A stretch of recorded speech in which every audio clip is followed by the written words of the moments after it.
and welcome along to another video today. This is Kat from craftwithkat.com and it's so great to have you with us. You can see I've got my big shot here and I'm just running through the machine some of our fabulous creped filter paper with the Floral Frames Collection Framelit dies.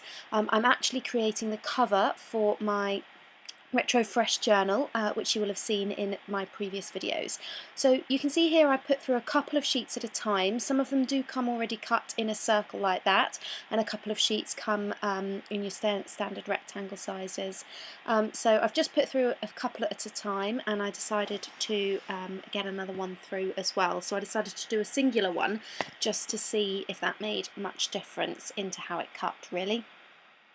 So this was more of a test, just running through. So you can see here I still had to kind of tear off the paper slightly. It cut beautifully, it just needed kind of, I would say, more teasing out. That's probably the better word. It certainly didn't tear, it didn't create any dodgy edges or anything. Now I'm using something a little bit different here, and I'm actually using our coaster board paper to cut some of the flowers. I just kind of wanted to see how they would come out, and I did end up using them as well, which I think was quite nice. Part of me wanted to test how well that cut with the framelits, and it did actually cut pretty well. I was dead chuffed. They came out beautifully. I was a bit concerned the framelits might be a bit too thick, because really the coaster board might be a bit too thick for the framelits, because really you'd want to use it with the Big Die, which I am using here. So this is the new Big Die that's in our Spring Summer catalogue, the one that cuts the beautiful flower, which the name of has completely escaped my memory at this current moment in time, but I will add it in, and you will see it in the link in on my blog. So you'll see it cuts the shape beautifully, and you just curl it up to create the kind of rose shapes, which we'll do later on. So I've just got decided to use some patterned paper now, so we're back with the Retro Fresh paper. Again, all linked in. So I did a couple of things. I did, as you can see here, the Big Die again with that beautiful flower, and also cut some of the flowers from the floral framelits as well. Put some of those through. Here we go. You can just see me adding some in there as we go, and I'm just grabbing a couple of the extra ones to slot in. Put those in too. Just quickly put them in, and I do recommend actually holding your big shot at the top. You can see there mine sliding all over the place, but never mind. Right, so here are all of the ones I cut. Obviously I didn't want to show you me cutting all of them, but here's all of the ones I did. And I've just got my bone folder here, and I'm just kind of using it to curl up the flowers really, and crease them up. And I'm just kind of showing you exactly what I did. I wanted some to be more curled than others, so I did a couple of different techniques really.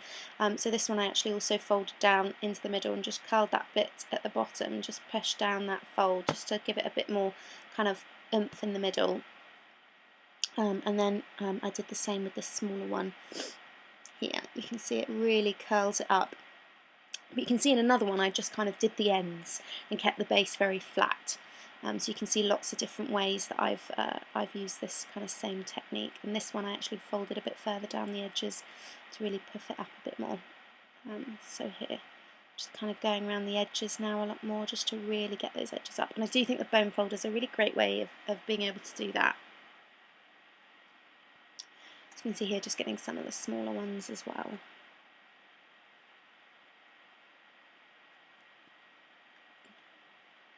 Which is quite cute to do on these little baby ones.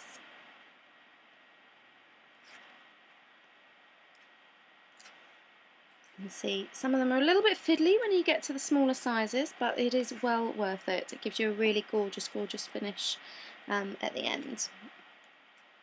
And the coaster board. Now I thought this was interesting. I decided I wanted to do it just to kind of take away some of the stiffness really of the coaster board, just to give it a bit more flex. And it did work quite well. You needed a little bit more oomph, as obviously it's quite thick, but I just think it worked out really well. So I was going to start layering it then, but then I suddenly remembered I've got my the crepe filter paper.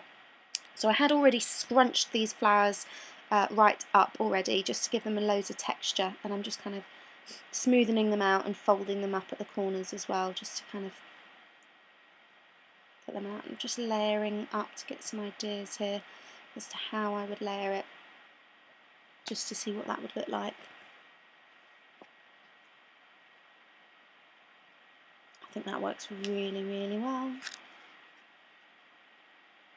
Right, so you see, I'm just going to show you how I folded up the flower here. So I just started it off with my bone folder just to get it going, and then I rolled it all up there, and I did exactly the same with the coaster board. The coaster board, obviously it's a bit stiffer, so it takes a little bit more oomph, but it does work beautifully well. Now you see I have made a slight error here, which I should have thought about and didn't really think about when I put this together, because I didn't realise I had to. I'd forgotten that I needed to think about this, as I want to double roll it, if that makes sense, so it's like a double layered one, and I've realised I've done the paper one the wrong way around. So I need to go back and redo it. You can see here I'm just figuring it out, and I'm going, what? Why won't this work? I don't understand. And then I'm like, oh, I folded it the wrong way. So I'm just going to get it and twist it back the other way. You see I just used the bone folder again to get it going, and I'm just twisting it the right way to really get it going. Here we go. And then I will layer it in, so I'll tighten it all up, relax it, and layer it in with the coaster board version. So it's like a double layered one, and I really, really love the effect this gives, and it's something I want to repeat and do quite a lot. I think it would work really well with different pattern paper from within the same collection. So a couple of different sheets of the designer series paper from perhaps the same collection, that could work really beautifully well, I reckon, and give you something quite fabulous to look at. So you can see here I'm just a bit more slowly, a bit more cautiously rolling it, and I do get to a point where they kind of stop lining up, and that's exactly what I would expect it to happen, because the layers are quite thick with the coaster board. But look how cute it looks. So that's basically what we're going for, and I'm just going to glue it all down now. So I've got my Tombow glue, of course, and I don't want too much glue because I really want some movement there with the actual bits of paper. Of course, as we get a bit further down, we do need a little bit more for the coaster board and things like that. But you're going to see I add a couple of layers and hold it down for a little while, add a couple of layers, hold it down for a little while, and that's basically my process. I thought I was doing something wrong, but then I realised I was actually pushing it flat down on the paper, so none of the glue could get out. Bit of an error there. And I'm just lining it up to make sure that they overlap really nicely. As you can see here, got a bit more out. And this is when I realised I actually started to need a bit more. So I did hold that one down for a little bit longer, and then I just started getting a little bit more glue out here just to get it. We kind of wanted a little bit less movement when it got to this level.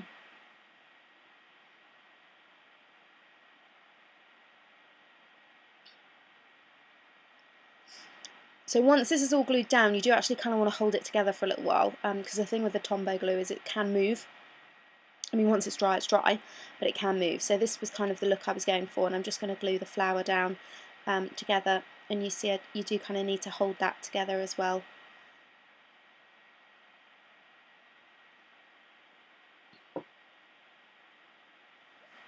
But you can see I'm just doing that all here.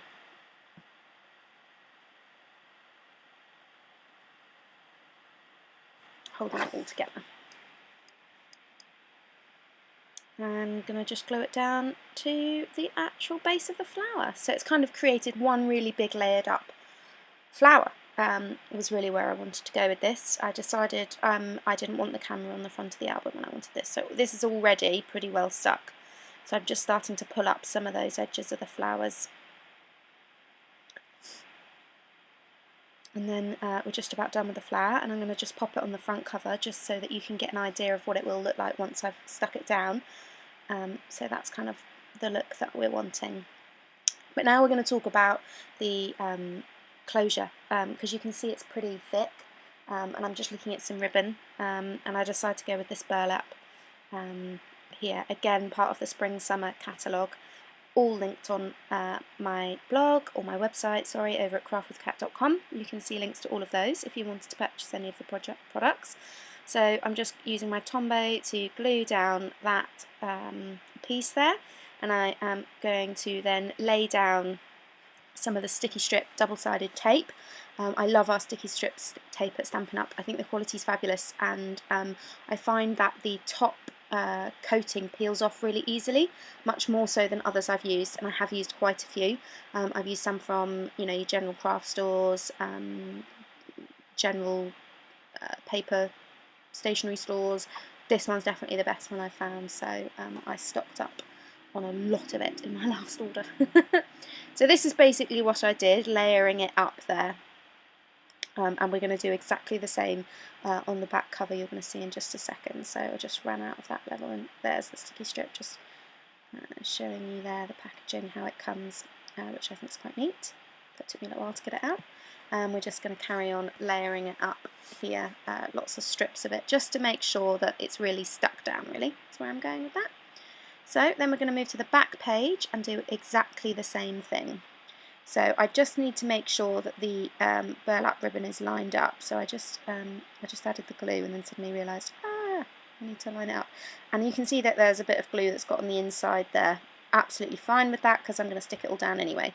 And you can see here I've used this fabulous graph paper to be able to do that, which I think just works really, really well to be able to make that work. So I'm just going to grab my sticky strip again and go down the pages, but I'm not going to show you all of this because you get the gist of where we're at here. Just doing exactly the same as on the other page.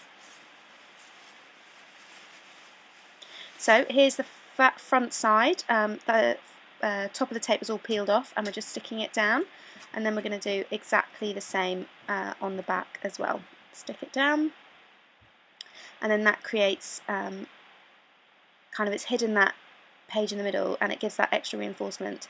So now I've got a closure, which I really like. I can just tie it up there. Excuse my head. Which I think works really well. And then we're just going to add on the flower, and then that's it for today. It's been great to have you here, and as I said, please do check out craftwithcat.com to find out all the information and see more of my fabulous process videos, as well as other information. Oh, I just remembered I had added this gold ink to the top edges of the flower. Again, you'll see that all linked up. So I hope we'll see you again soon, and it's been great to have you here. Cheers!